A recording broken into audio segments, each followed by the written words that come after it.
त्यामुळे मला वाटतं की आषाढीची वारी अतिशय सुरक्षित, स्वच्छ, निर्मळ आणि आरोग्यदायी होईल. सर, आपण 100-125 कोटीपेक्षा जास्त खर्च करताय, पण हे कामाची क्वालिटी राहिली जाते का, त्याचा उपयोग होतोय का, त्या भागासाठी एखादा अधिकारी किंवा काहीतरी फार गरजेचं नाही.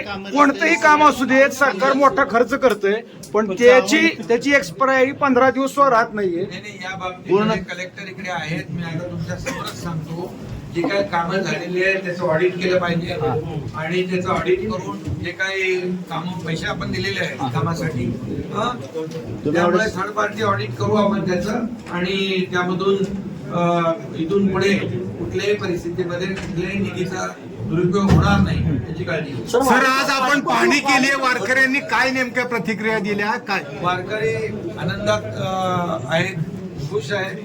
फक्त ते ह्याच्यामध्ये गेलो होतो आम्ही आपल्या दर्शन रांगेमध्ये पत्रा शेडमध्ये, तिकडे त्यांनी सांगितलं आम्हाला थोडं बसायची व्यवस्था केली तर बरं पडेल. तर मंदिर व्यवस्थापन समितीला आम्ही सांगितलेलं आहे ते ताबडतोबीने काही डेकोरेटर जे आहेत त्यांच्याशी बोलून ती व्यवस्था जी आहे ती करते. साहेब, तानाजी सावंत आरोग्यमंत्री आवश्यकता होती ते साहेब, तानाजी सावंत ज्या काही मशिनरी लागणार आहेत, जेटिंग मशीन आहे, सक्शन मशीन आहे, ती देखील त्याची व्यवस्था करण्याच्या सूचना दिलेल्या आहेत इतर महापालिकांकडून.